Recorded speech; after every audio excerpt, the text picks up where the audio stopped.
Now we have Benjamin Moore. He's a partner with Rembolt Ludke in Lincoln. His practice areas include business law, real estate, bankruptcy, estate planning, and taxation. He graduated from UNL Law in 2009. Thanks, Ben. Thank you.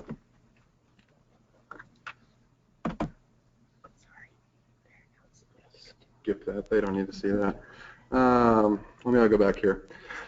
Well, good afternoon. Again, my name is Ben Moore. I am an attorney with the law firm of Rembolt Ludke, which is a law firm here in Lincoln. We have around 20 to 25 attorneys.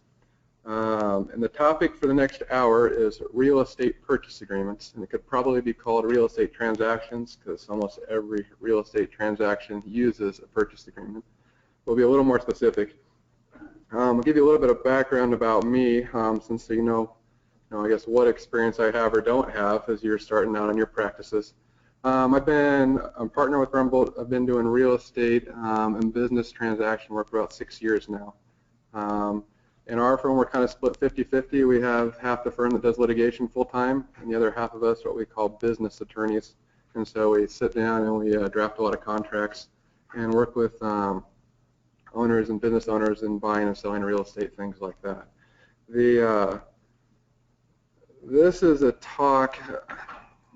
I guess I understand my audience. I always wonder who is my audience. I assuming it is, law school students or recent law school grads practicing probably less than 5 years. So I've tried to gear this to a couple different focuses. The first one is, you don't want to lose the forest for the trees. Big picture, why are we even doing a purchase agreement? Why don't we just do a wire transfer with money and have somebody give a deed and be done? So we'll talk about the big picture. Then I want to talk about if you get a real estate purchase agreement, how do you look at it to even know what to look for? If you're drafting one, what do you put in it and why? If you're reviewing something that somebody else drafted, what do you object to and why?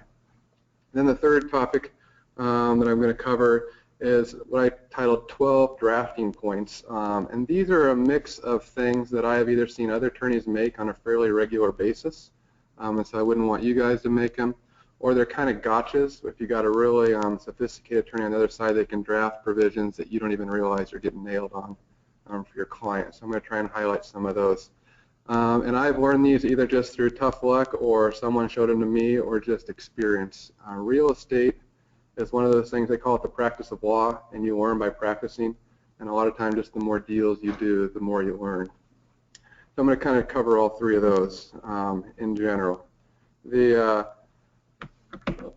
Put up the statute of fraud first. If you had, and I'll give you a scenario here, you have two farmers, each own, two 80-acre parcels of land, and they want to come in and exchange them, or you have one farm that owns an 80-acre parcel of land and wants to sell it to his neighbor. In theory, a farmer could, bring in a cashier's check from a bank for $100,000 for the land. The other farmer could bring in a deed, and they could come to your office as an attorney, and you could do the closing right there. You give them the deed, the other person gets the cash, and you're done. So technically, you do not ever have to do a real estate purchase agreement if you don't want to. That is about the only and perfect set of facts that would ever happen. Usually, there's a whole bunch of reasons why that can't happen. The first one would be if the farmer that's paying the cash has to get a bank loan, the bank is going to want to make sure it gets repaid, so it's going to want a deed of trust. And the bank is going to require that a title company handles the closing so that they've got a solid deed of trust on the property. You will learn, and I learned this, I think, my first month practicing, no title company will close any real estate transaction without a purchase agreement. They want to know, how the closing fees are going to be allocated, who's paying the dock stamp tax, all sorts of things like that. So from a practical standpoint, if there's a lender involved, you're going to have a purchase agreement. The other reason you'd want a purchase agreement, and this is coming now into the legal aspect, is the statute of frauds, which everybody I'm sure remembers from contracts. And this one applies to the sale of land. So a contract is void as opposed to voidable unless it's in writing, signed by the parties to be bound. And with regard to a residential property, there's another statute that says it has to be signed by both husband and wife if you're married. So those are if you don't have a written purchase agreement, then it's not enforceable. That comes up more often than you think, especially in rural Nebraska where people sometimes go on just a handshake. I'll sell you this land, if you work for me for so many years for X number of dollars. That is generally not an enforceable contract at the time, although with that example, if you remember, there are some specific performance equity remedies if you've done the full performance on it. But generally, no, if you just have a purchase agreement that's not signed, or if the husband and wife not signed by both, it's not going to be enforceable. And if it's your client that wants to enforce the agreement, then they'll be looking to you to want to know why it's not. The flip over here to the next slide. So the question is, if you have to have a written purchase agreement to be enforceable, what does it have to have? Well, here's a Nebraska Supreme Court case where they're kind of talking about it. So you need to have a writing signed by each party, which identifies who they are. You need to identify the land, and it needs to cover the terms and conditions of the promises that are made. So generally, that's going to be price, closing, what types of deliveries are at closing, things like that. If you can get most of those, the courts are going to work pretty hard to try and enforce the contract. You can also look, if you don't have a written contract, you can look to emails, text messages, all sorts of other writings. It doesn't have to be one writing, it can be multiple. They're kind of pulled together to figure out what the purchase agreement is. I want to cover types of purchase agreements real quickly because some of this is going to be foreign to you. You didn't even know that people are this creative in what they do. The most common type of purchase agreement is called a short-term contract. So if you are buying or selling a house, you sign a purchase agreement. The closing is usually set out 30 days. That gives the buyer time to do their inspections. They might do a whole house inspection or a radon inspection or termite inspection, things like that. That gives the seller time to get what's called a preliminary title commitment ordered, which is where the title company goes and researches title and lists all the problems with title that they can see. And then there's a closing date scheduled for when they're going to handle that. And at closing, two big things that happen are, one, the seller gives a deed to the buyer, and the buyer gives the purchase money to the seller. That's the most common version. If you're in commercial real estate, closing, the due diligence can be 60, 90, or even longer. While it takes time for the buyer to go out and look at the property and the tenants and things like that and make sure, everything's as represented. The second type of contract, which you won't see very often, hopefully, is an installment contract. You also might have heard it's a rent-to-own contract, contract for delivery of a deed, land contract, or some common terms on that. It's a little bit different theory. It generally applies when the buyer doesn't have enough money to pay for the land up front. So the seller says, okay, you make me payments over the next 10 years, 15 years, and then once you made all the payments, I'll deliver a deed to you. If you are representing the seller, there are very few times where this contract ever makes sense. You could be walking into a malpractice claim by drafting them. And I will cover this in a whole separate topic on that 12 points of drafting later as to why that's usually a bad idea to do it that way. But the idea is, instead of getting the deed up front, title stays with the seller until the purchase price has been paid in full. That's different than a lot of transactions where you get a deed, then you do a promissory note and a deed of trust to secure the loan later if the seller is still financing it. Then the third type of contract is an option agreement. So you see this a lot with farming families. You have parents who own land. One of the children still farms, the others don't. They want to provide for all of them equally, but they want to give the child that's still doing the farming the option to purchase the real estate. And so we'll sign an option agreement. We'll file a notice of it in the real estate records, and then we'll just let it sit out there until what we call a trigger event or a trigger date happens. It might be the passage of time, might be the death of the surviving parents, could be anything like that. Option agreements really mess up title. I always tell my clients, be very, very careful if we're going to do them, because no buyer wants to purchase property if they know somebody else has the right to buy it from them. Because what can they do with it? If they spend a whole bunch of money to improve it, the person holding the option can come out and steal it out from under them, potentially at a pretty good discount. So if you do an option agreement, you're making it very difficult for you to sell for as long as the option's in place. The third or fourth, I guess, and I put it on the other category. This is called, I call it a direct agreement or a direct exchange agreement. This is done for tax purposes generally. And the situation is you have two farmers, they each have 80 acres that are right beside each other, and for whatever reason they want to switch.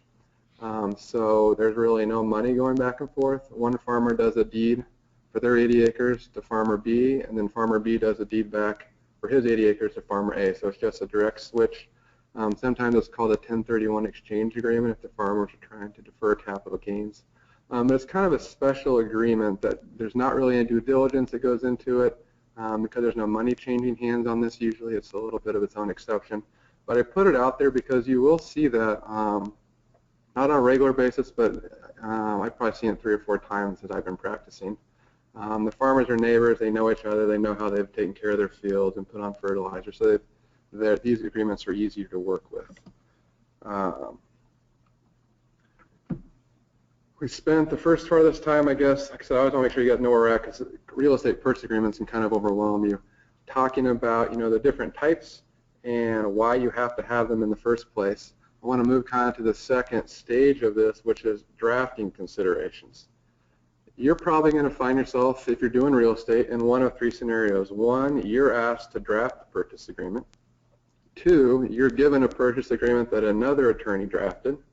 Or 3, you're reviewing what I would call a form purchase agreement, maybe by the Realtors Association, wherever you're practicing has.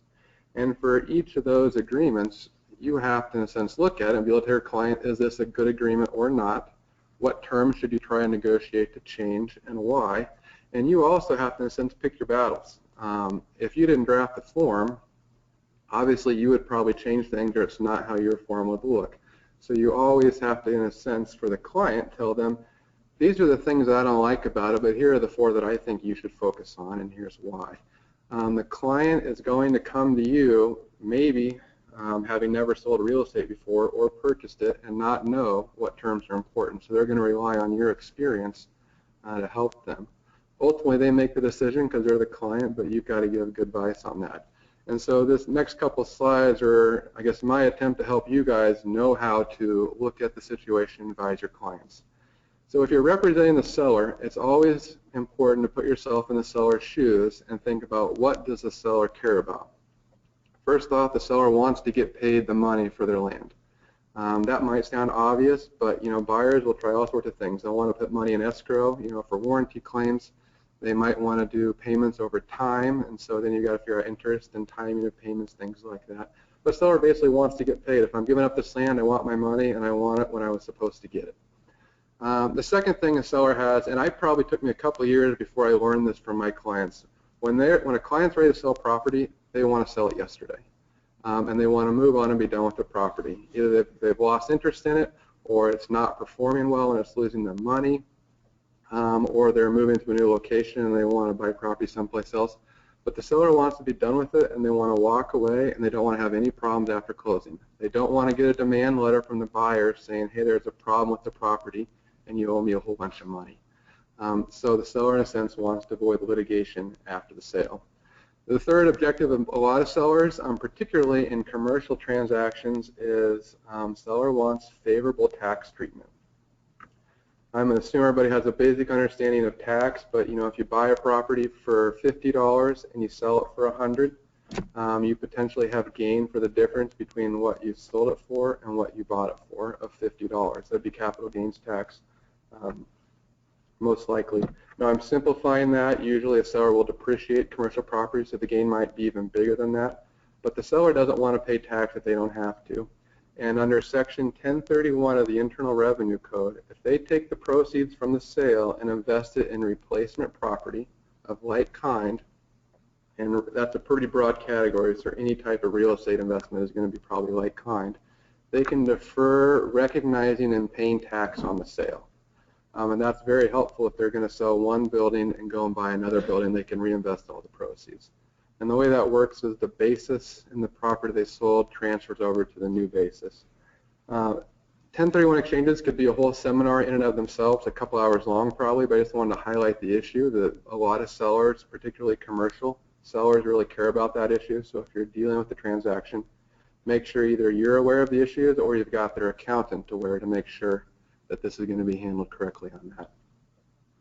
If you flip sides to the buyer, The buyer has a little bit different objectives. One, they want to acquire the real estate. They probably spent a decent amount of money doing their due diligence on the property. They've paid for inspections. They've stopped looking at other things. They want to get the property. They want to get the benefit of their bargain. And I struggled on how to kind of put that in there, but what I mean by that is if the buyer thought they were getting a good deal on the property before they closed, they want to think they got a good deal on the property after they closed. They don't want to find out that the basement has mold. They don't want to find out that you covered up cracking foundation walls. In the commercial setting, I saw this once. The buyer thought they had tenants or paying rent at a certain rate, and it turned out the seller had negotiated a reduced rent amount, which was less than what the written lease said. And so the seller didn't disclose that. The buyer had a property where it had a couple tenants that were paying below market rent for at least a year after the closing occurred. So the buyer didn't get as much profit from the property as they thought they were going to. So that's kind of an example of the benefit of the bargain. Whatever the buyer thought they were getting, they want it to come through. They don't want surprises.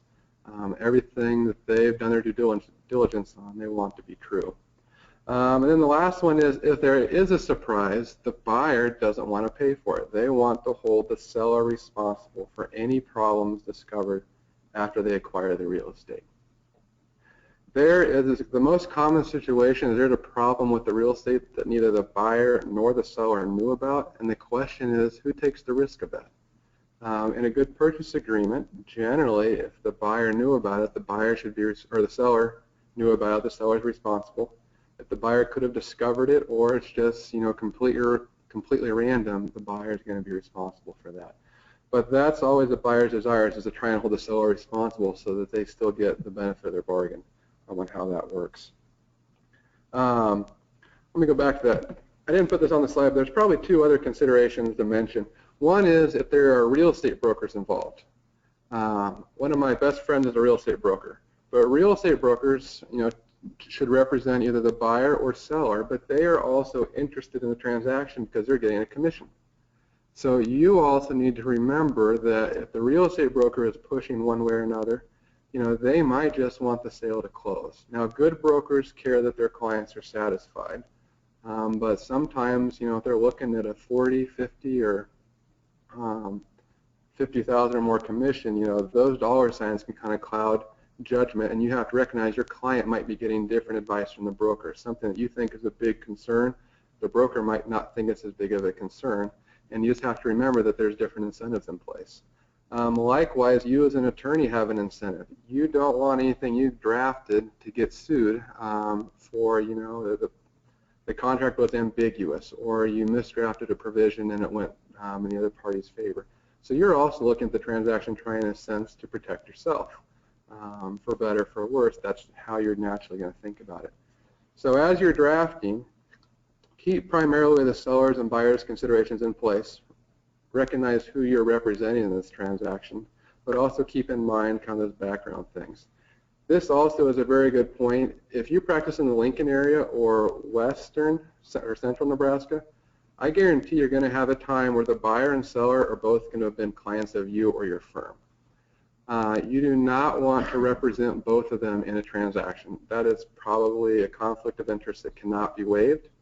And so even if you put an engagement letter that you get your waivers and you say you're just representing one party, I have seen it several times where the person you're not representing still thinks you're looking out for their interests. Even though you've told them you're not, they're going to think that you are. They're going to say they worked with you in the past. They know that you have never done anything that would be harmful to their interests. You'd warn them if they were. They don't understand that once you've picked a side, you have attorney-client privilege. You can't disclose things that aren't favorable to the other side. So what I do in that situation is I have a couple attorneys, who I like to work with that also do real estate, and I tell the other side who I'm not representing, I say, I represent the buyer on this transaction. You need to have another attorney look at this. I think it'll probably be fair, but you need to have another attorney look at it. And I give them a couple of names, and I tell them it'll cost about an hour of their time to look at the purchase agreement and give you a second set of eyes. And I strongly recommend that you do that, because if the party I'm representing wants a term that's adverse to you, I can't tell you about it. And usually what that does is that gets them to make a phone call. They have another attorney spend an hour, $200, $250, and they've got a complete independent set of eyes that look for them. and that will save you from conflicts in the future. And usually the client you're sending over to the other attorney is appreciative that you're looking out for their interests indirectly, and they're going to come back for future work anyways. But I think that's a good way to protect yourselves if you've got a buyer and a seller who you've represented both in the past. And that doesn't get done as much as you think it should. I'm going to switch places here now. Talk a little about why we have purchase agreements, talk about some drafting considerations, thinking about what does the buyer care about, what does the seller care about. Now we're going to apply those drafting considerations to what I'm going to call 12 tips for better drafting. Like I said, about half of these are legal issues and half of these are just kind of practical stuff that I've come across that you really ought to be aware of. First, remember statute of frauds. You've got to know who the parties are, who owns the contract if you want to make it enforceable. You've got to do the same thing on drafting. This one, it seems so obvious, but it is not for whatever reason. If you have a purchase agreement, husband is deployed in the military to Iraq, wife wants to sell the house, wife signs a purchase agreement by herself and then tells the buyer, my husband will be back, we'll both sign the deed, it won't be a problem.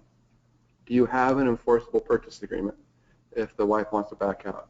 No, because you did not get the spouse to sign. And that comes down to a statute, Nebraska Revised Statute, Section 40-104, says that to convey a homestead, it has to be signed by the husband and the wife, and it has to be acknowledged. Acknowledged is another word for notarized. So it's got to be a purchase agreement that's been notarized by the parties. So if the husband is deployed, then you need to ask the wife, do you have a power of attorney? Can you sign on the husband's behalf? And then give us a copy of your power of attorney.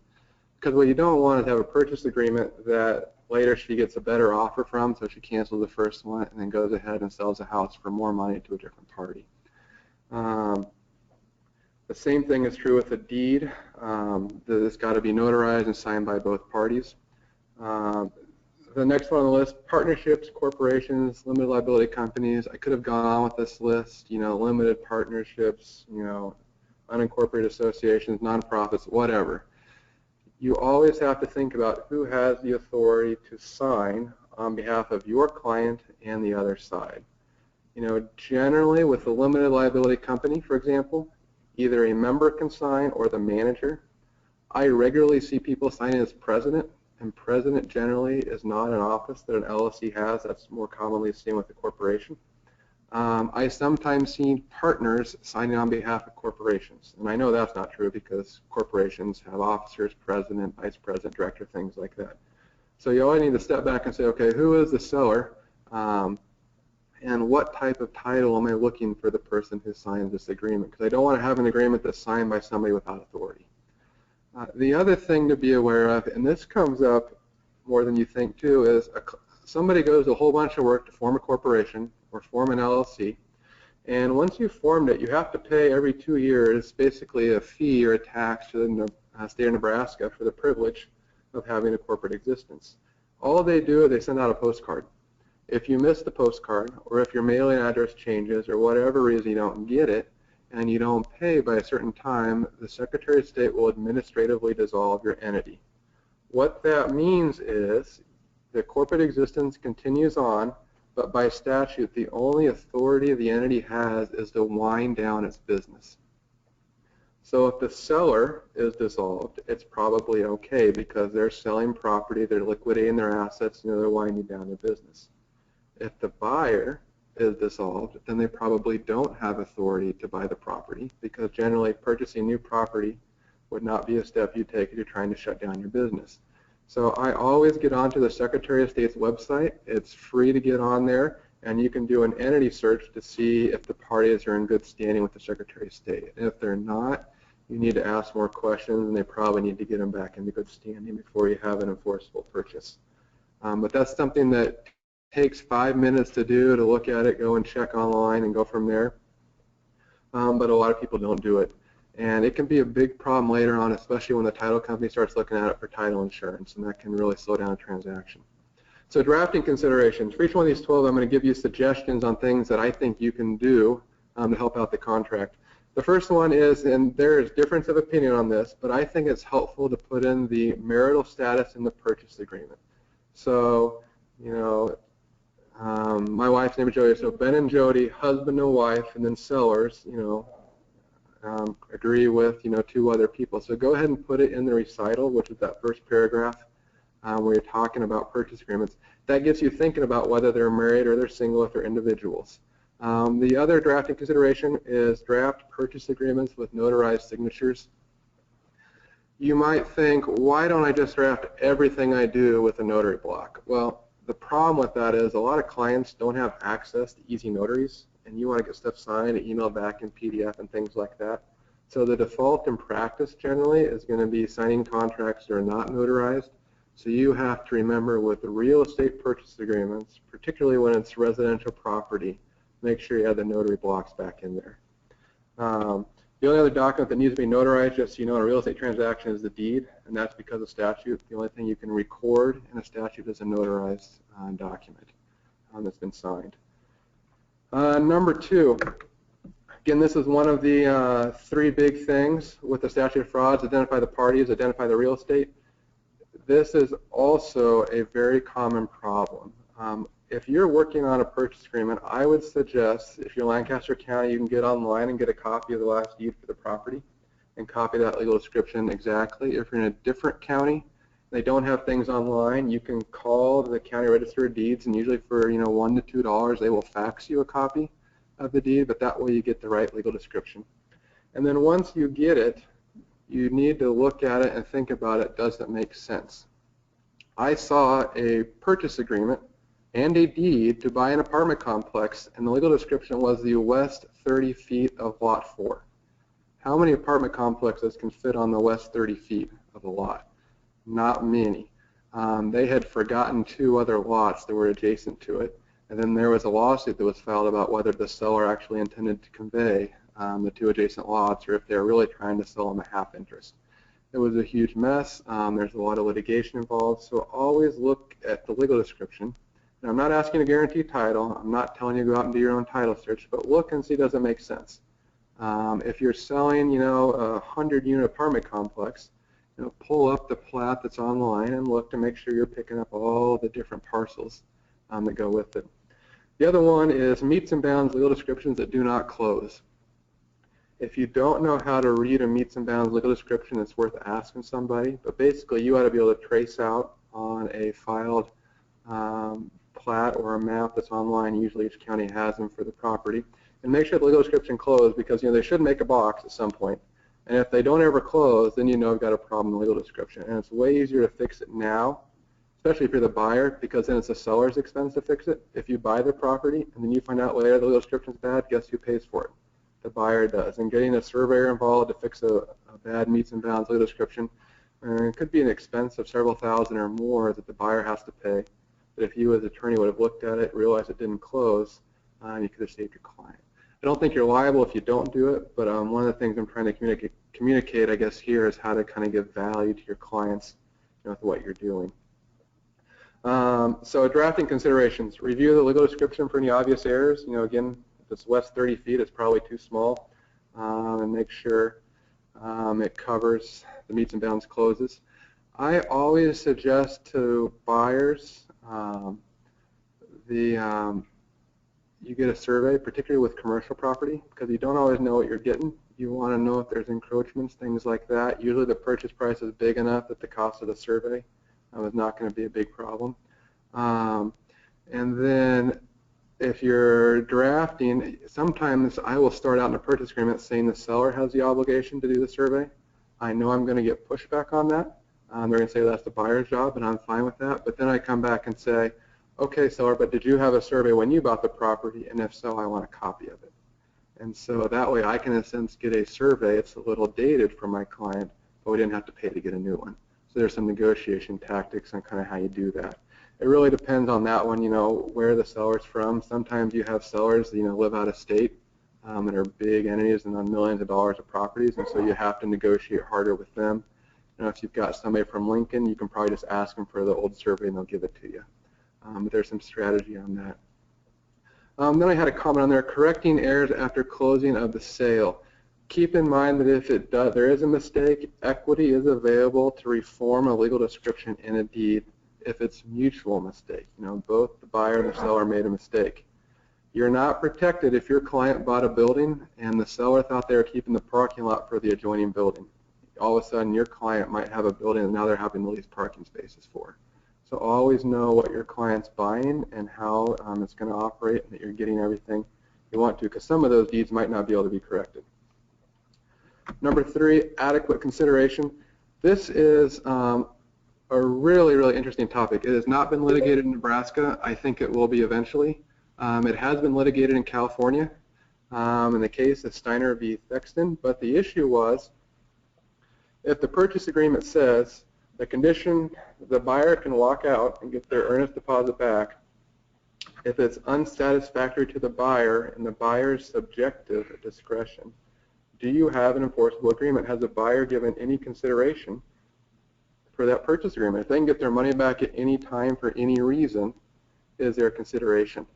In this case in California, the district court, the lowest court in California, if I'm getting that correct, said no, there wasn't any consideration.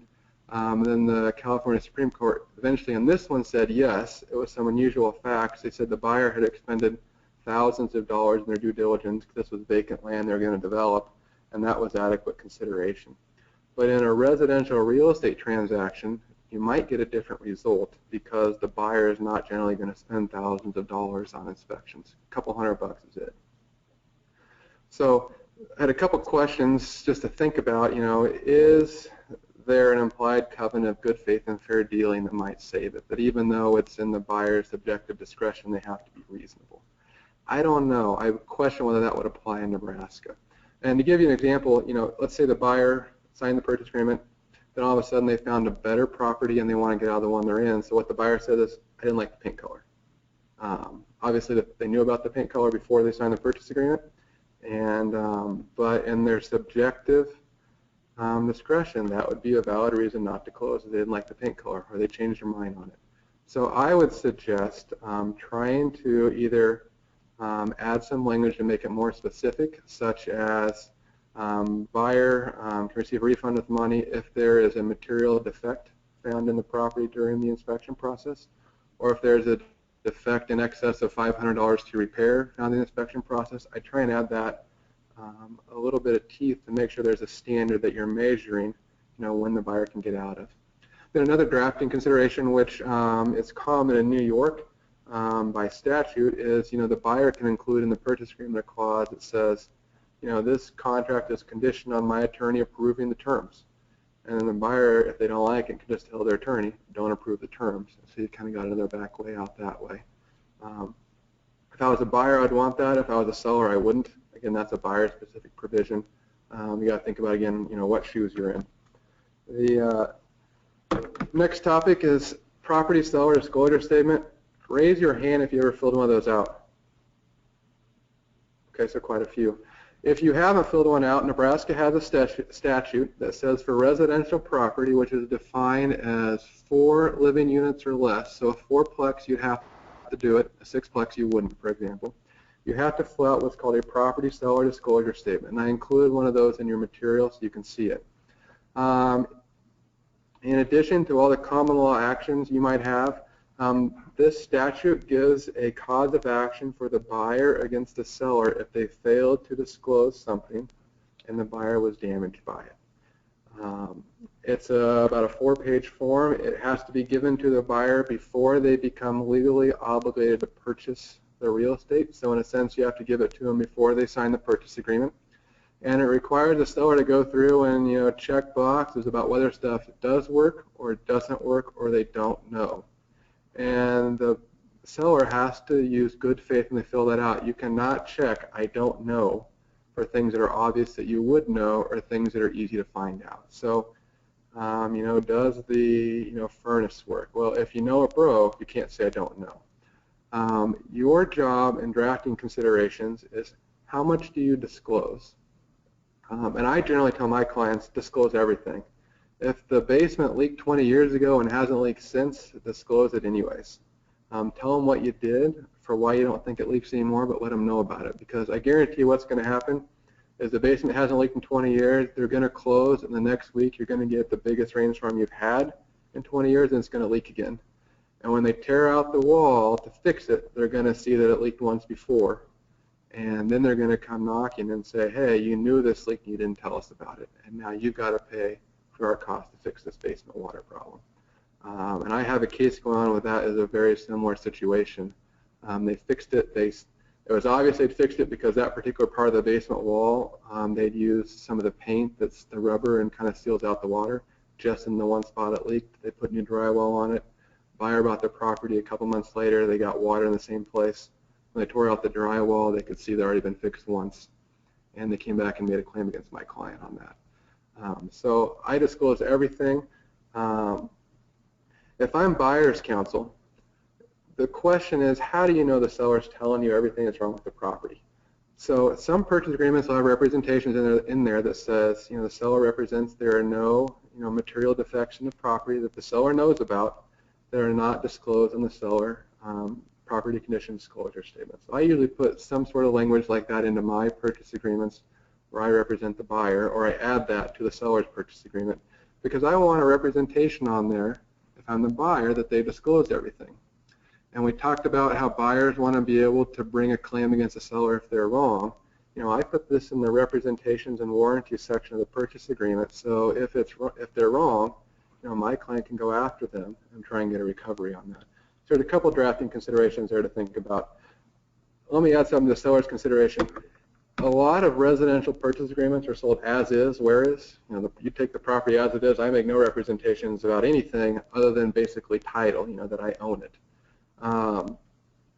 Generally, in a residential transaction, you still have a duty to disclose what the hidden or the latent defects are if you know them. So simply saying as is doesn't necessarily protect you. So if you are the seller's counsel and you know there's a problem, even though you say as is, where is, you still should disclose it. And I usually tell people put it on the seller's disclosure statement or put it in the purchase agreement. Buyer firmly represents that or seller affirmatively represents there are the following issues with the property that they know about, and then list them out. But I always try and cover that because sometimes people think if I'm selling as is, I don't have to disclose any problems. And that's not true in the residential context. In commercial, it's a whole different ballgame. Yeah? What if the sellers are working for like an intermediate company where they sell their home to this company and basically Yeah, there are in the statute 76/2001-20. There are a couple exceptions for who the seller is and whether they have knowledge of it. That'd be a close call. I haven't looked at the statute to see how that would apply. But generally, those sellers and those intermediates are going to ask the prior owners to go ahead and fill that out for them, and then they won't give one, but they'll give one on behalf of the other party. But you probably want to check the statute and see where you fall. Another example is if you're buying a property out of a bankruptcy sale or at a deed of trust sale, the seller doesn't have to get one, obviously, because they've never lived in the house. So you kind of get in those areas, whereas you've got a seller that doesn't have any direct knowledge, what do you do? That's going to be a close one on that one, so I'd look at the statute. A good question. Number 5, proration of real estate taxes. I have to confess that I made a mistake on this. I think I've been practicing for less than a year. I knew that in Lincoln that you prorate real estate taxes to the date of closing. So if you're closing on July 1st, the seller would pay for the first 6 months of the taxes and the buyer gets the credit or pays for the second half of the taxes. So I was prorating based on when the closing date was. The very second purchase agreement I did was for farm ground. Farm ground is a whole different industry. The closing date was set for December 29th because of the way the weekend was falling. And so I said in the purchase agreement, prorate to the closing date for farm ground. And I should have known better, but I didn't. And in farm ground, the general rule is whoever got the lease payments or the income from the crops for the year pays all the property taxes for that year. You don't prorate in farm ground. The other one, which I have not made the mistake of, but I know a couple of people have, is with regard to Douglas or Sarpy County.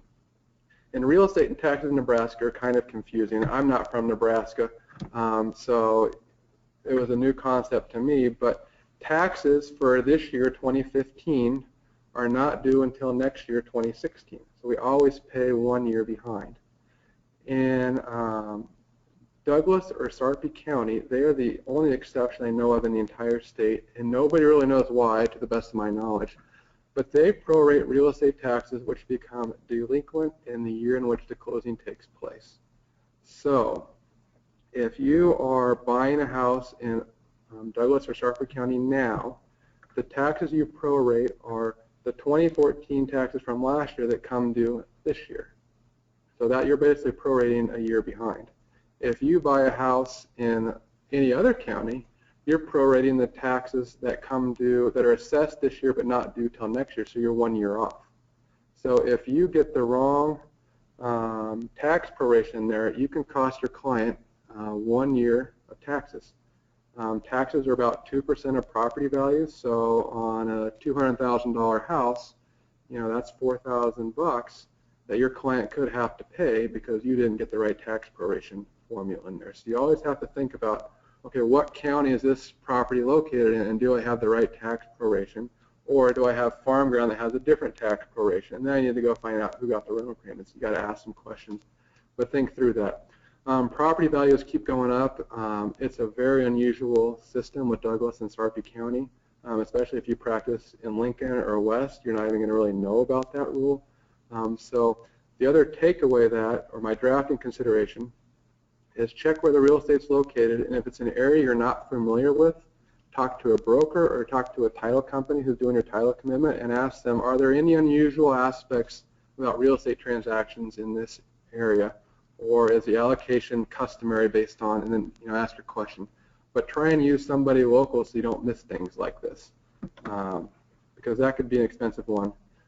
There is a couple of cases that are reported where people litigated over that, where the attorney used the wrong tax allocation formula, and so there was questions about what was the intent of the parties, that type of thing. Any agreement you draft, if you get drawn into litigation, that's probably a bad thing from you guys or from your standpoint. Number 6, this is just a real short one, but I see it all the time and I don't understand why it happens. If you have a purchase agreement for $100,000 and you're the seller, you should never put in the purchase agreement that if there's problems, you'll repair up to $1,000. You are just giving away $1,000. If I'm the buyer and the housing inspector can't find $1,000 in problems, I'll tell my client to go find a different housing inspection. There is no such thing as a perfect house, especially an older house. There are always problems. There's a retaining wall that needs to be fixed. There's electrical that's not the code. There's something wrong with it. And if you put in $1,000, depending on what side you're on, if you're a buyer, great. You get $1,000 of free repairs. That trim is scratched, the dishwasher handle is broken, whatever. The housing inspectors go through those houses with a pretty fine-tooth comb, and they always find problems. So I would say, if you're the seller, never put in you're agreeing to pay up to a certain dollar amount, because then the buyer has free money to go look for problems. The other situation comes up if the purchase agreement says the seller is going to fix things automatically.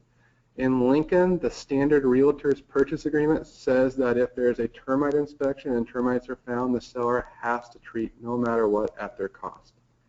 Generally, that's not a big problem, but certain houses can have really complicated treatment programs, and you could be looking at several $1,000s of treatment, and it might be more effective to try and negotiate with the buyer to pay a portion of that.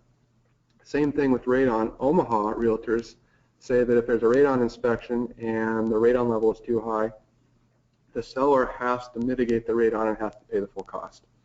Again, most radon repairs are about $1,000 to $1,500, but if you've got the right house or the basement's laid out funny or whatever, it could be $4,000 or $5,000. And so I always tell sellers I represent, don't agree to make repairs. If there is a problem, then figure out what the cost is and negotiate it. A lot of times, if the seller didn't know about the radon, they don't really think, I live with it, why should I have to pay the full benefit? And a lot of times the buyer still wants a property, and so you can kind of meet in the middle and each side pays half. But there's some things like that that I think, depending on what side you represent, you might want to negotiate some of those and you can save some money for your client or get a more fair sharing of costs. So drafting considerations, if you represent the seller, avoid provisions which obligate you to make repairs or make repairs up to a certain cap. There's a lot of good home inspectors out there. If you're representing the buyer, you want to give the buyer as much control over repairs that are made as possible. So the buyer would want the right to approve all repairs. They don't want the seller making the repairs themselves normally. You want a licensed contractor who knows what they're doing, fixing the wiring or things like that. So you want to give the buyer control over who makes the repairs. Number 7, seller financed sales. I almost didn't put this one on here because it's a tough one to talk about in a short amount of time, but it's really, really important. I've seen more litigation over this issue than anything else. But the situation is the buyer does not have enough money to buy the house, and so the seller agrees to sell the house on an installment sale, which basically means you make payments to me, and after you've paid everything, then I'll give you the deed. The problem if you represent the seller, there's 2 big ones, and they're not super obvious, so I point them out. It would be better to go ahead and close the normal transaction and then have the buyer give back a promissory note and a deed of trust to the seller than do an installment contract.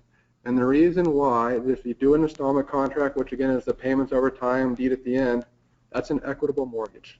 So if the buyer defaults in year 9, even though the seller still has the deed, they have to file a judicial action to foreclose the equitable mortgage and figure out who's entitled to what and move on. It takes about a year to do a judicial foreclosure. If they would have done a deed of trust and the buyer defaulted, deed of trust is a non-judicial remedy, which basically you publish notice as the statute requires. You show up at the courthouse and you can privately sell the property and get it back and clean up title. It's a lot cheaper if there's a default to do it the right way with the deed of trust and promissory note instead of using an installment contract. The other problem with installment contracts is when it's a contract for payment, the buyer can look for other excuses not to pay. They can say, well, there was a little problem here, or you didn't fully comply with this provision here. And that adds a lot of contract offenses. If you do it with a promissory note is generally an unconditional promise to pay. And so that means they have fewer defenses to payment, so it's easier to foreclose. So those are the advantages of the seller. The buyer generally does not want an installment agreement either, because if the seller still has title to the land, there is always a risk that they could get a judgment against them, or they get a lien against the property, or they could use that property for collateral for another loan. So the buyer can be making payments all these years thinking they're going to get title free, and 10 years down the road there's a huge debt against it that the seller did. So they have a claim against the seller for that, but it might not do them much good. So my drafting considerations are, if the seller is financing the transaction, always use a promissory note and deed of trust. The only exception, and it doesn't happen very often, is if your client just doesn't have the money to pay for it. There's more cost to do a purchase agreement, promissory note, deed of trust, some of those closing documents, than there are just to do a 2 or 3 page installment agreement. But you save money up front and you might lose it later. The other drafting consideration is attach the promissory note and deed of trust of exhibits to your purchase agreement. That way, when you get close to closing, you don't have to argue, about what the terms are, whether you like the form or not. You've already agreed upon it. Number 8, this is the biggest one, particularly in commercial transactions. This separates good attorneys from bad attorneys. It's the most negotiated part of a purchase agreement. It is the most likely place where you can end up in a malpractice lawsuit if you mess it up. It's called representations and warranties, or for short, people call them reps and warranties. And it comes back to those drafting considerations I talked about. The seller doesn't want to get brought into litigation, and the buyer wants to have a claim against the seller if there are problems. This is how you do it. You get this. The buyer wants the seller to make representations and warranties about the condition of the property. If you're the buyer, you want broad, absolute warranties. There are no defects in the property, period. That's a representation that there's nothing wrong with the property. If there is, and the buyer finds out about it, then the seller has breached that warranty, and so they're liable for the damages. I would never let my client make a representation like that. You might say there's, to the best of the seller's knowledge, there are no material defects. So we qualified it 2 ways. We said first the defect has to be material, and then we said 2, the seller has to actually know about it, so we've limited it. You're probably not going to negotiate a purchase agreement that has great warranties for your client as a buyer or no warranties. You're going to be meeting in the middle. So then you're really starting to care about, what does one word do to a representation of warranty? How do you limit it? There are some big, made a couple comments here. I've gotten purchase agreements where there might be 6 to 10 pages of reps and warranties. You have to pick and choose what your battles are. If I was looking at them, the one that I really care a whole lot about is the environmental reps and warranties. Are there any environmental problems with this property? If the cost to clean up, a leaky tank if you bought an old convenience store, fuel tank in the ground, or if you bought the property next to the convenience store and the fuel leaked out and then went horizontal, you didn't know about it, can sometimes, can be hundreds of thousands of dollars. It could be more than what the property you bought is even worth. So I really care about the environmental reps and warranties. Some of the others I don't care as much about. My example on the defects in property, I do care about that.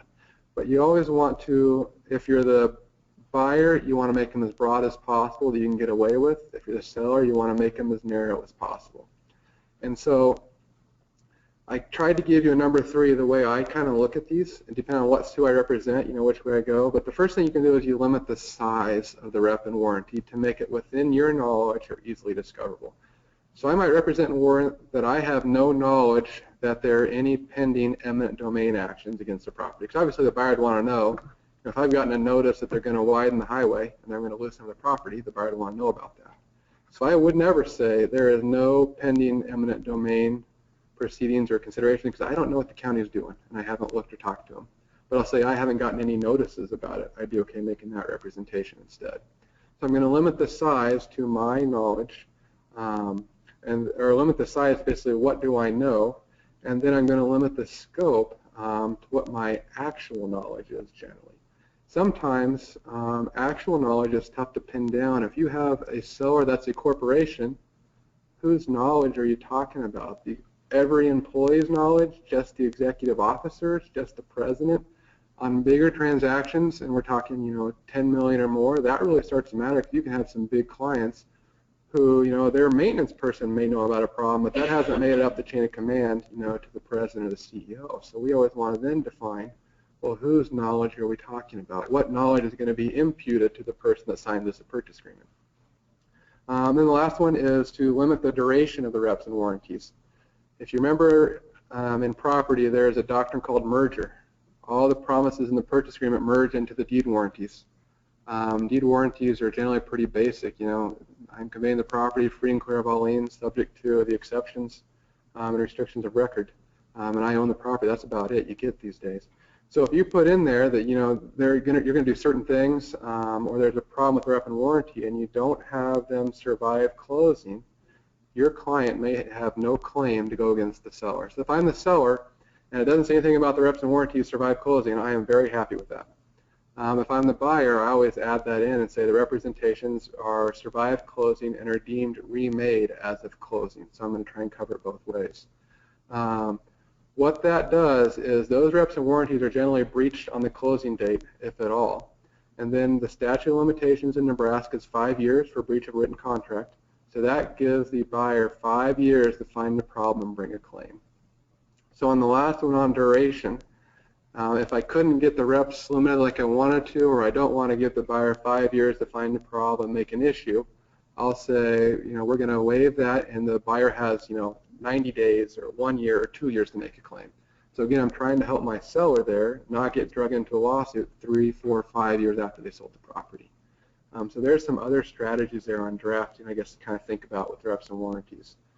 On the bigger contracts, and I didn't know this when I first started, but the best practice on some of these, and these are like $1 million sales, get your client in, sit down with them, and go through every single representation warranty, one paragraph at a time, and make sure, are you okay saying this? What do you really know?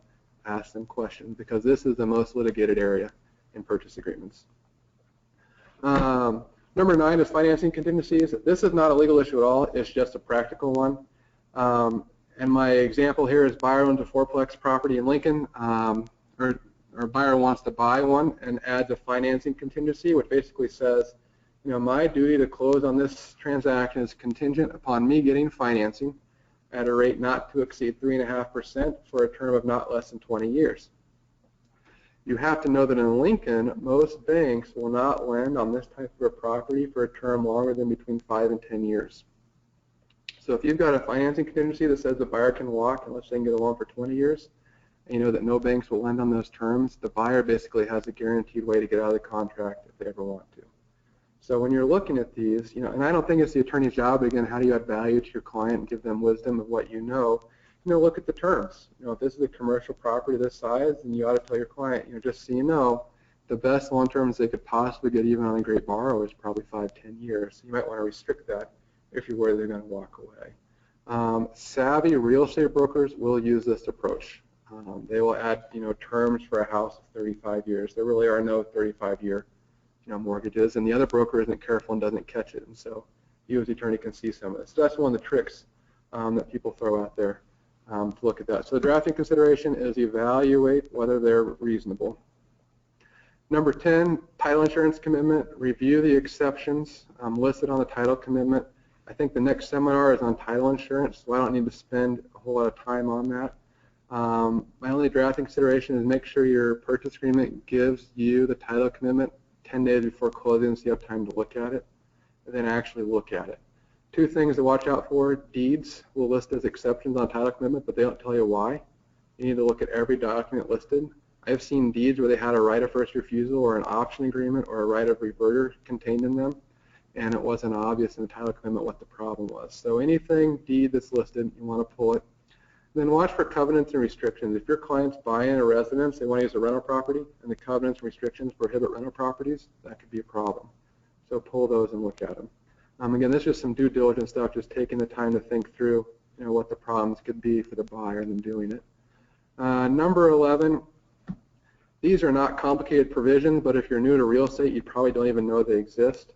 The first one is a residential lead-based paint disclosure. If you bought a house, you've signed these so you know about them. But for a house built before 1978, federal law requires you and the buyer and the seller both to sign a lead-based paint disclosure identifying what they know or don't know about the property. And the seller has to give a lead-based paint brochure that the EPA has produced. And that's a big one.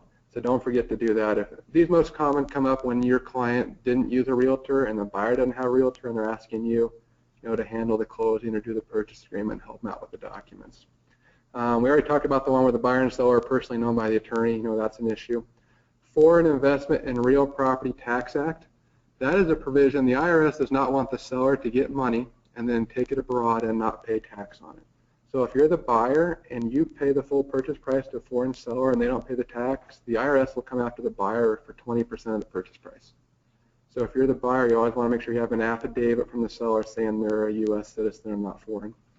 And then the last one is IRS reporting requirements. This doesn't happen in Lincoln and Omaha very often, but in central western Nebraska, a lot of times attorneys will close real estate transactions.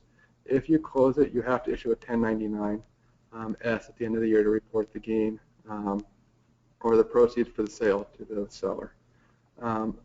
Last one then for me, reliance on forms. I gave you in your packet a copy of the Lincoln Realtors form and a copy of the Omaha Realtors form. I don't think they're the greatest forms for me because I use my own thing, but I think if you're starting practice, they are excellent forms to look at to see what the issues are that people care about. These forms get used over and over and over again, so they do address the issues. Like I said, I don't like how they do the termite inspection or radon, for example, but they're great for issue spotting. If you're starting your own practice, you're going to need your own residential real estate purchase agreement, so use that as to help you spot the issues. So those are in there. Use forms with caution. They are necessary in real estate, but every property is different. If you're buying an apartment complex, you have different concerns than if you're buying commercial office space and if you're buying vacant land. So everyone's going to have to be customized, so don't forget to do that. And then I kind of already mentioned on the taxes, recognize there's local customs, in different counties, different states. If your client's buying a property in a different state, make sure you have a local connection there who can kind of help you out. Very last thing, if you don't get anything else about my presentation today, pay attention to this. It is the most underutilized resource I think we have in Nebraska for real estate attorneys. It's called the Nebraska NCLE Real Estate Practice Manual, also known as the Red Books. About 20 years ago, there are some Nebraska attorneys who got together and said, we're going to assign one topic to different attorneys. We're going to put them together in big red 3-ring binders and cover all the topics. They're excellent. They're just on Nebraska law. I think you can still get them from the Bar Association. 10 years ago, they were updated. The same author went back and corrected things, and they're in the process of being updated right now. Last year, I was chair of the real estate seminar, and we did the first half of the red books, and this year I think they're doing the second half. So they're always being updated. They're an excellent resource. They have whole sections devoted just to title insurance, just to issues with title or real estate or deeds, or if you need loan documents, your deed of trust, promissory note. They're all in there, and they're great resources. So I don't know what they cost, probably about $100, but it'd be worth your time picking up that resource if you're going to do any real estate. So I still look at them occasionally if I have questions on oil and gas leases. There's a whole section on that. So it's 2:02.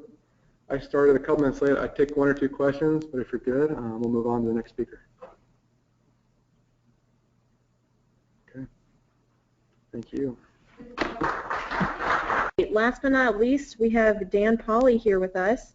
Dan is an associate with Dunmire, Fisher & Hastings in Hastings. He graduated from Creighton.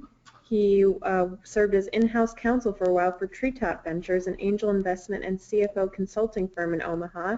He practices in the areas of family, criminal, agricultural, corporate, guardian conservator, and employment and labor law, along with estate planning and litigation. Thanks, Dan. Good afternoon, everybody. As Sarah said, my name is Dan Pauley. I think that might have come right off our website, so I may need to update that information. I'm a partner with Dunmire, Fisher & Hastings. I know it's been a long 3 days for you, so I appreciate that at least a third of you are still here and still awake, which is always a feat at the end of these things. I'm going to talk to you today about title insurance commitment. For those of you who haven't practiced in real estate law, unless you are specialized in your firm, you're very likely to run into that at some point or another in your practice, especially in handling those matters for your clients when you are either closing these transactions or, as our previous speaker said, even just reviewing these transactions. I would tell you that to sort of play off of that last presentation on purchase agreement, that I think title insurance commitment is probably one of the most important areas of the purchase agreement. As a matter of fact, in my opinion, it's probably from your standpoint the most important that you focus on, because it's probably one of the few areas that you can really get into trouble as the attorney in a malpractice type situation. And it's one of the other areas that there's a very simple way to avoid, which is the commitment itself. So what I'm going to talk to you today about, to give you a little overview here, maybe.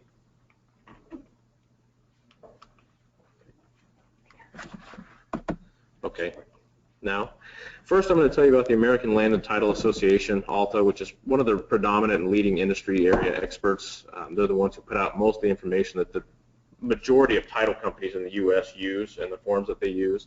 So most any situation that you get into where you're reviewing a title commitment is going to be based on their recommendations and their guidelines.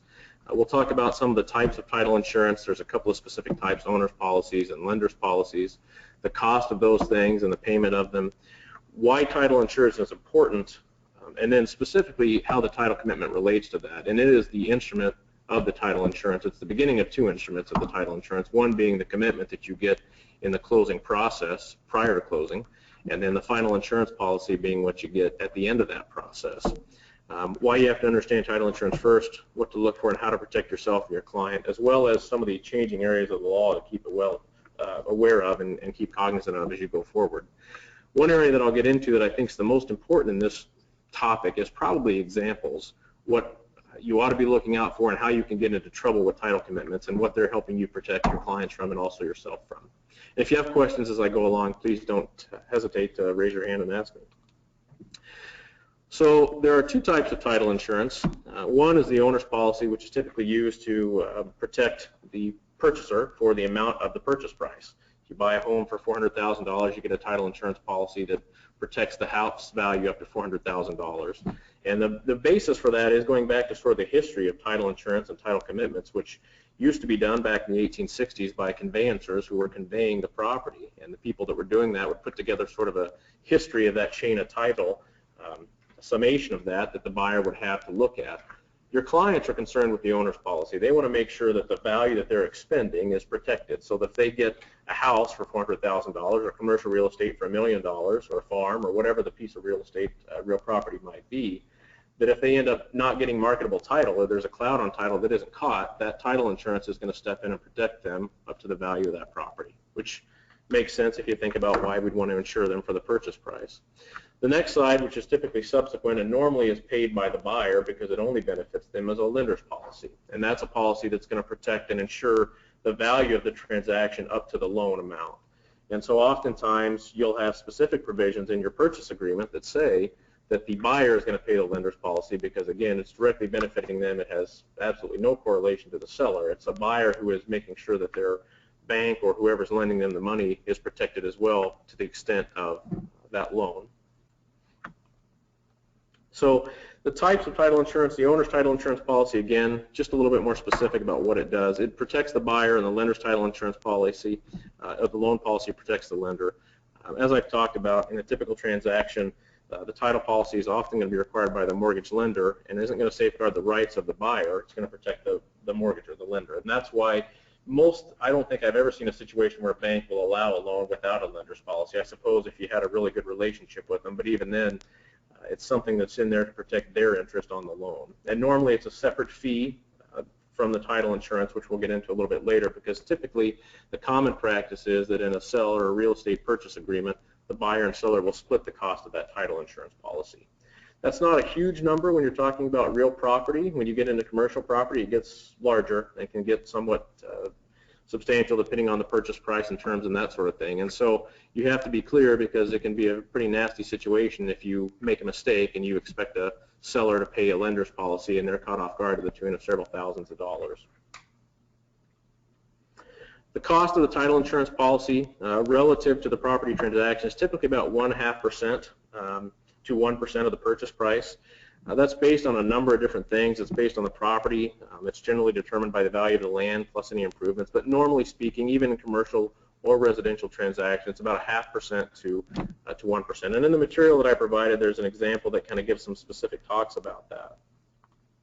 Here's one that I'll go over with you, which is just this is from Alta's website. This is a home in D.C., $474,000 home with a 20% down payment. Had about an $1,100, which is about 3.4%, not quite 0.5% of the purchase price. And they talk about how you can justify spreading that out over the cost of the time, spreading that cost out over the time of ownership in the home. I'll stop briefly here just because the reason I get into that is it's caught me off guard when I was a new attorney and practicing up till now, how often buyers in particular want to avoid this cost. They don't want to pay the cost of title insurance, and it's not uncommon to have buyers and sellers say, you know, that's a simple cost, especially out in my neck of the woods, central and western Nebraska, where they know each other, to say we've known the family for a long time, we know the history of this property, we don't really need to get into this. I would tell you that I think if you fail to do it, it's probably malpractice on your part, because it's a very, very inexpensive thing in the long term, especially in comparison to the purchase price, to ensure that your clients are protected.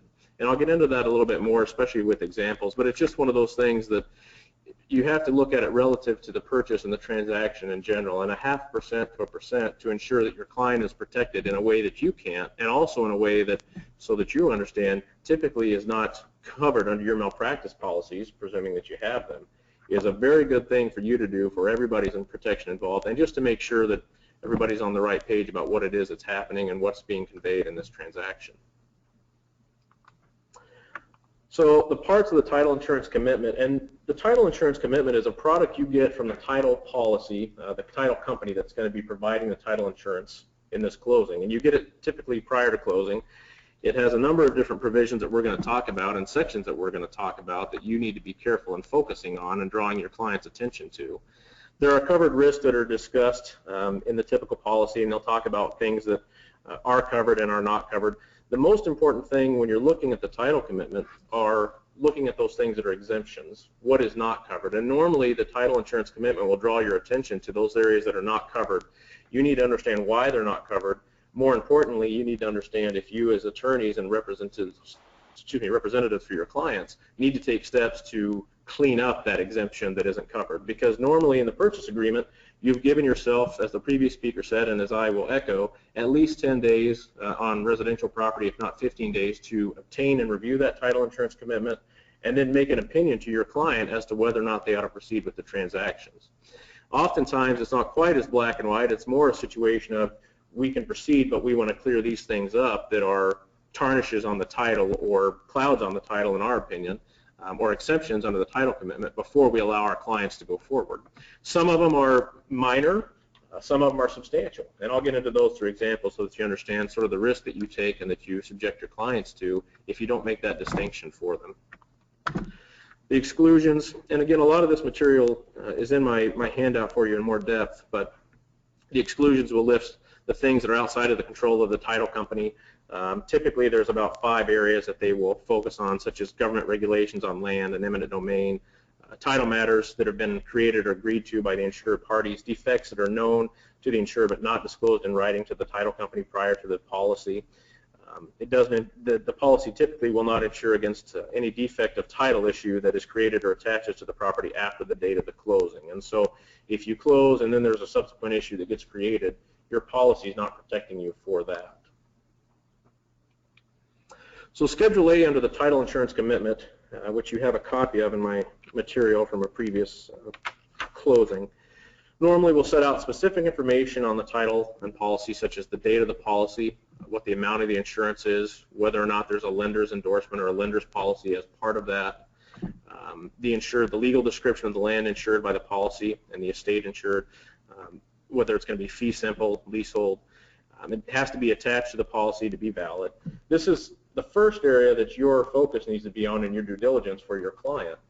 Again, bearing in mind that one of the reasons for getting the title insurance and getting the title commitment is because you're allowing an expert entity, these title companies, to come in and do what we as attorneys can do. We can go and search the chain of title, although, again, our malpractice isn't going to cover some of the things we might miss. This puts it all for you in one place where they're searching assessments, they're searching liens, they're searching register of deeds. They're doing a comprehensive review of that chain of title to make sure there's no encumbrance, there's no cloud, there's no incorrection in the deed or conveyance previous to where you're at that's going to be an issue for your client. Starting here on Schedule A, one of the first things that I look at is that legal description, and it's been talked about today already, but that legal description is where you focus on and make sure that you're talking about, at a very simple level, the same legal description, which I've had situations where I get the title commitment back and it's a different legal description than what's on my purchase agreement. Sometimes that's because the legal description that is actually of record is different than the one that the assessor's been using or different than the one that the parties have been using.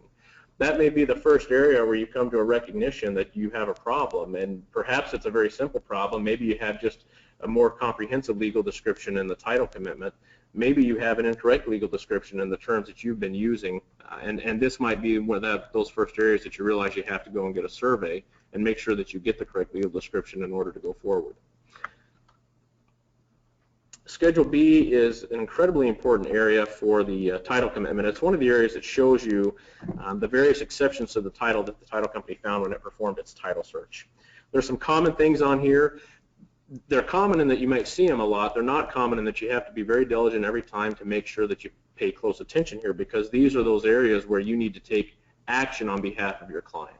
Schedule B is probably the most actionable area on the title commitment because, again, these are exempted areas under the title commitment that say we're not going to insure or cover these. You have or should have done in your purchase agreement a provision, which I'll show you, that makes sure that you're giving your clients a window to look at that title insurance commitment and back out of the agreement if they choose to do so. It's really a condition precedent to most closings, and the important part of it is it's a condition precedent that if your client backs out because the seller won't fix some of these things you think ought to be cured after reviewing this, your client's going to be able to back out of that agreement and not be liable for the earnest deposit being kept as a liquidated damages provision by the other party. So again, some of the things you might find here, you may see an unreleased mortgage. That's very common if you're dealing with residential property. It's pretty uncommon that people have a home that they own that doesn't have a deed of trust on it. And so if you see a deed of trust filed at a certain instrument number for a bank, you then know you have a next step you have to take before you will allow this to proceed on your client's behalf, which is you want to contact that bank and you want to make sure they're going to issue a deed of reconveyance at the time that your client closes this, so that they're not buying it subject to a mortgage that's sitting out there or a deed of trust that's out there. Because then you have a client who's just purchased a property, but since we're a note estate and they've purchased a property that's subject to a deed of trust or a mortgage, they now are not secured on that property. There's another person who could step in and foreclose on them, even though they paid good money for it and they were a good faith purchaser. Certain things like other limitations or restrictions on the property. There might be homestead rights, there might be survey issues, there might be easements of record with utility companies. And I'll get into examples of these that specify them as I get to the end of the material. You may find restrictive covenants depending on where you're at or what you're doing. You may find commercial restrictive covenants if you're building next to a Walmart, for instance, which are notorious for this. The last time I looked at their provisions, they were about 30 pages of filed restricted covenants that said all sorts of things about what you could and could not build, how they could and could not look next to them, and they're just one example of a large entity that will do that on all of the properties that surround them, which tend to be highly marketable, highly desired commercial areas. And so you have to be very cognizant of that when you're looking at this for your clients, keeping in mind what their use is and whether or not these exemptions on here are going to preclude or prohibit their use. Because again, if your client's buying it to build a gas station next to a Walmart, and this Schedule B exemption tells you that there are restrictions that prohibit that, specifically say that you can't have a gas station next to Walmart, or more likely Sam's Clubs, which tends to have those because they sell gasoline, you've just committed malpractice if you've allowed your client to buy that property knowing that's what they want to do when they specifically can't do that. So again, it's a very easy area to overlook. There's a tendency to get this and just look at some of the clear things like title's clearly owned in the name of the seller. That's one of the very small areas or details that you focus on in the title commitment. You focus on the specific exemptions that are listed in there and determining whether or not those exemptions need to be released for your client in order to proceed. Conditions, again, this gets into some areas of specifications and conditions that the title commitment will lay out. They'll define things like insured claimant, knowledge. There's different paragraphs setting out how a claim under the policy is handled and how to provide notice of the claim, how you give notice if there is an exclusion, and then how that protection kicks in. Like all insurance policies, what's interesting about a title insurance is that they tell you in numerous ways why they don't insure you, getting at that narrow scope of where they do. What's important to remember about title insurance and the instrument in which it's initially conveyed, the title insurance commitment, is that it's a little unique in insurance instruments or insurance types out there. Most insurance assume a risk and then provide you coverage based on some table they have that tells you that that assumption is going to fail on their part and that risk is going to come to fruition. Title insurance is a preventative measure. It's preventing risk. It's trying to do risk aversion for you and your clients, and they're providing you this title insurance commitment so that you can see those things out there that you need to take necessary steps on to make sure that your clients aren't subject to these risks whenever they go forward. Some of the things that the title search will look at, it will look at prior deeds, it will look at mortgages, it will look at divorce decrees, court judgments, delinquent taxes, child support payments, and whether or not there are liens in those areas. I'll get into a couple of my examples here of why it's so important. And one of the areas or the pitfalls of title insurance and real estate practice for attorneys in general is that most of the time it's a little bit unique, because when you're dealing with parties in a real estate transaction, whether commercial or residential, the majority of the time you're dealing with friendly parties. Whether they know each other or have known each other or worked together in other capacities, they both have the same end goal. They both want to see this property change hands. Your seller wants to sell the property, your buyer wants to buy the property. And if you come to the point that you've executed a purchase agreement and you're moving forward, they're ready to do this. And so you're sort of stepping in this role when you're the attorney reviewing the title insurance commitment on either side, and you're putting the brake to the gas of this machine, so to speak, when the parties are ready to roll forward, and you have to slow things down. The other thing to bear in mind is that a lot of times, in my experience, if you are involved in this process as an attorney, you're most likely not simply reviewing a title insurance commitment. You're closing the transaction or playing a material role in it because they've come to you to do that. And most of the time in my practice, a very small percent is residential transactions. The majority deal with commercial transactions, agriculture transactions. So these aren't small numbers. I've got a client right now that's doing a little bit over a $2 million purchase on a farm. When we look at that title insurance commitment, I want to make sure they're getting clear title and that there's no issue there that's going to impede their moving forward. So prior deeds, for instance, It's not uncommon to have mistakes in conveyances that need to be cleaned up before you take title. For instance, I had a client that purchased a house or was getting ready to purchase a house, and then looking at the prior deed, we realized that the deed had previously been conveyed to a trust, a revocable trust.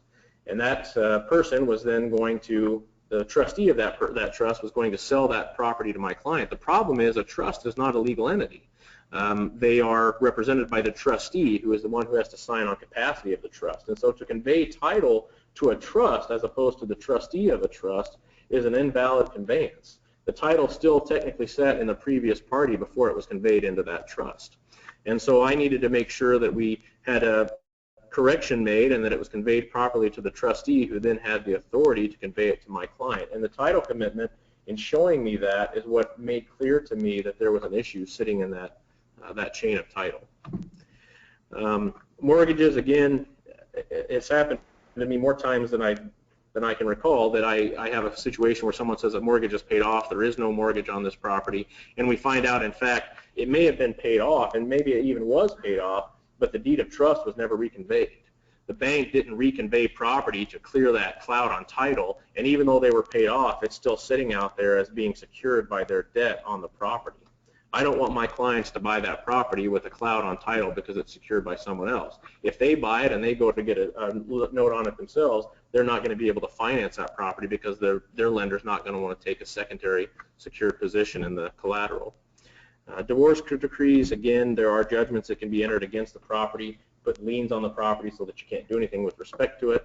Oftentimes there are child support liens against the property so that you have to go in and get a subrogation agreement between the parties in order to sell that property, which is not uncommon or difficult to get, but these are things that will come up when you have the title insurance commitment that will bring to your attention before you go through with a sale.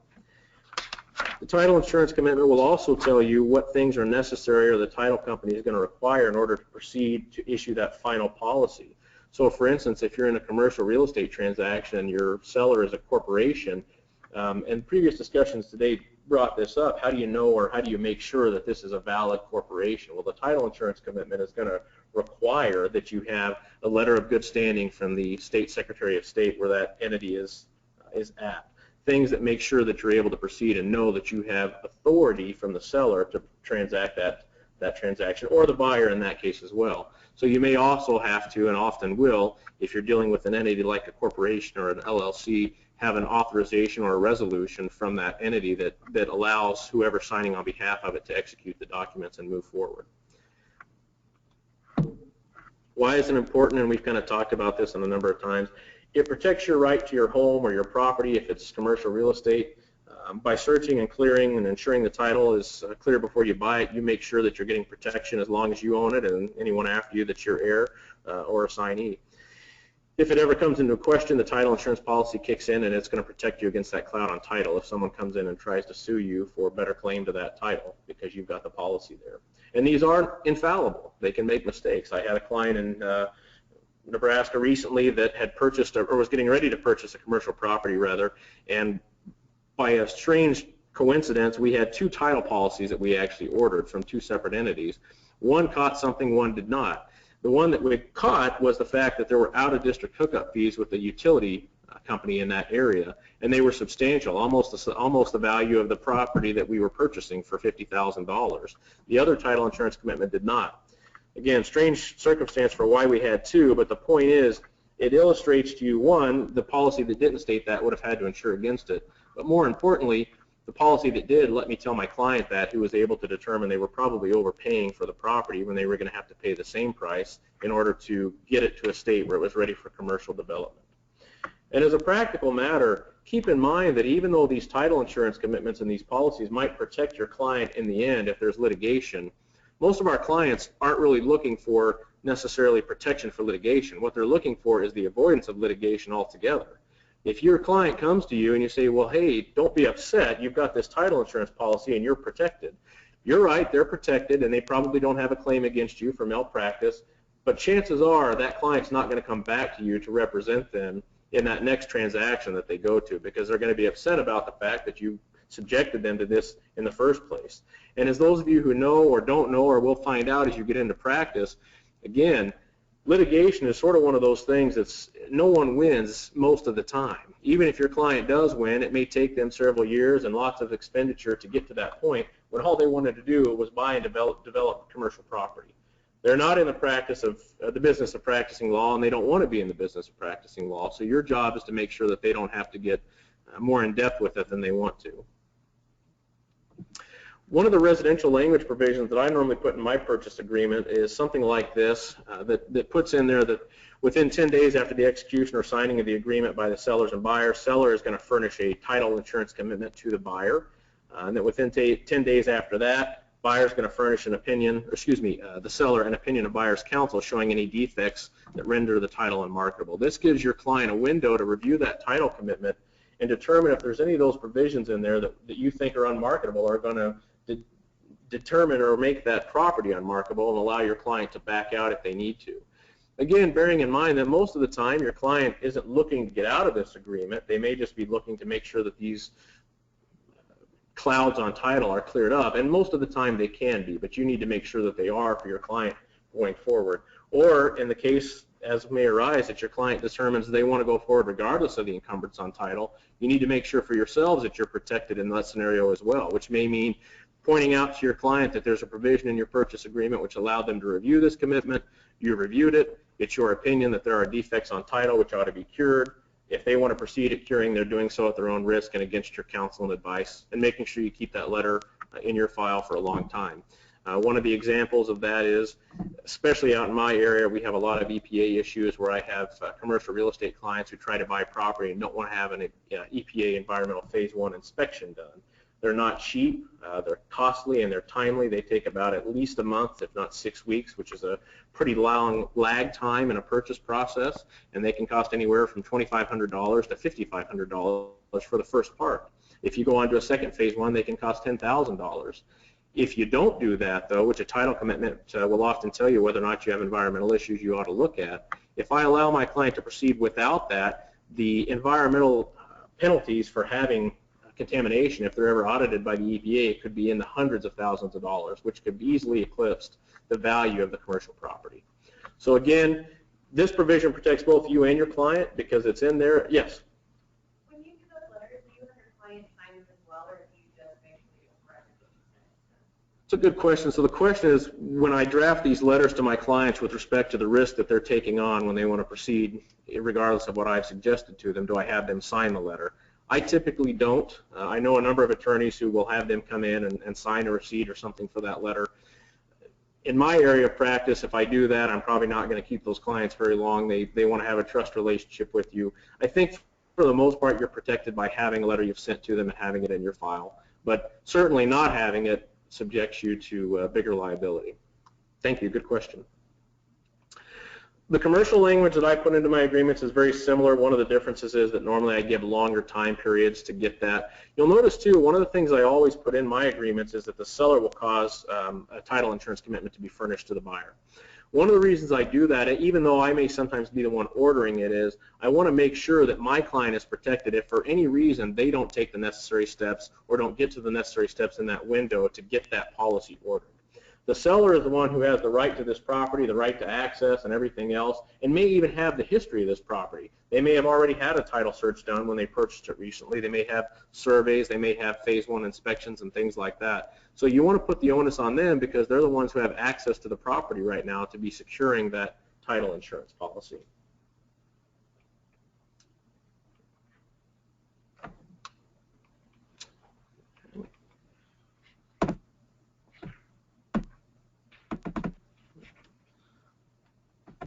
Sorry, this is not working for me here. Let me get to the...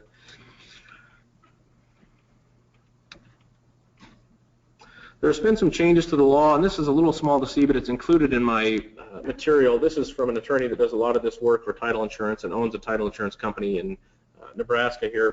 The law is changing as of the end of August here, actually, for not only the state but also federally with respect to closings and the disclosures and everything like that that are going to be necessary. And I've included some links to that. It's a whole other topic we could get into to discuss, but be cognizant of the fact that the law is changing. Some of the disclosures are changing. Some of the time frames and closings are changing, And so there's going to be some updates to some of those provisions that are being seen in the title insurance commitments. At this time, I would open it up for any questions that you have about the process, or would you like to know more about? Yeah, Dan. If you, whether or not you represent a buyer or seller, if you, the title insurance commitment shows a pre-existing mortgage, how do you deal with that? I mean, especially if there's like a due on sale clause, what's the procedure? That's a good question. So normally the question is if there's a pre-existing mortgage that's disclosed in the process of the title insurance review, which would be on your Schedule B exemption, and it would come up as a deed of trust that's been filed of record in the county where that property is located. How do you clean that defect up? You're going to contact the bank, or the seller is going to contact the bank, but if I'm representing, regardless of which party, I just do it because I want to make sure it's done. And you contact that bank and you make them part of the closing process. Typically, to avoid that due on sale provision or that acceleration clause that's in a lot of those deeds of trust, you bring them into it so that they are in fact a party to the closing by way of the fact that they are reviewing the purchase agreement. You might be showing them the sale agreement, the closing documents, and then you're going to ensure that at closing they're paid, and in return they're giving you and your client a deed of reconveyance on that property. Good question. Any other questions? Yes.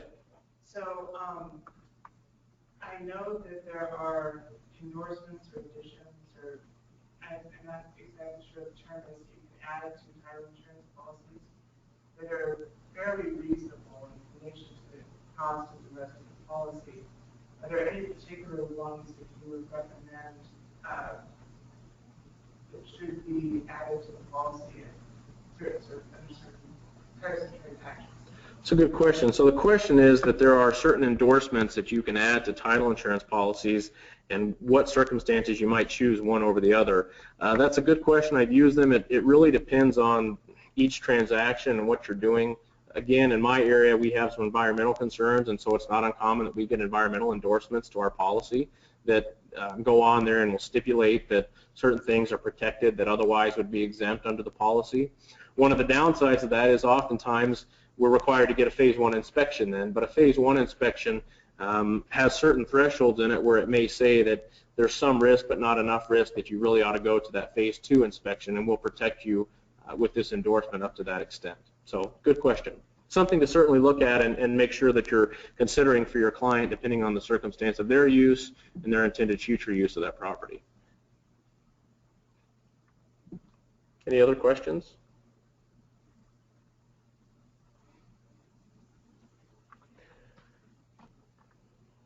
All right. Well, I appreciate your time, and for those of you who are just getting going in practice, good luck with your practice. My contact information and everything is on here. If I can ever be of any help or answer any questions for you, please don't hesitate to reach out to me.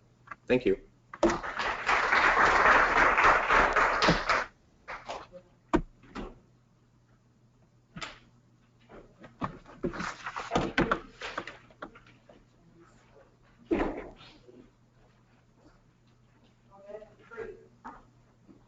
Thank you for coming. Make sure, as attorneys, to get your credit, make sure you signed in. I'm sure you did in the morning, but you will be getting by email a survey